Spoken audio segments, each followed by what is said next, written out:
ঢেকিয়া লিহিৰি পতিয়া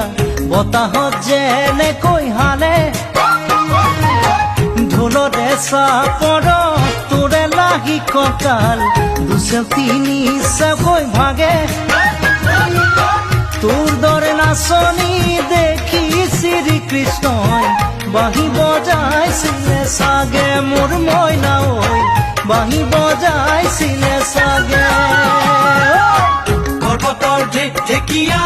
লিহিৰি পতিয়া বতাহত যেনেকৈ হালে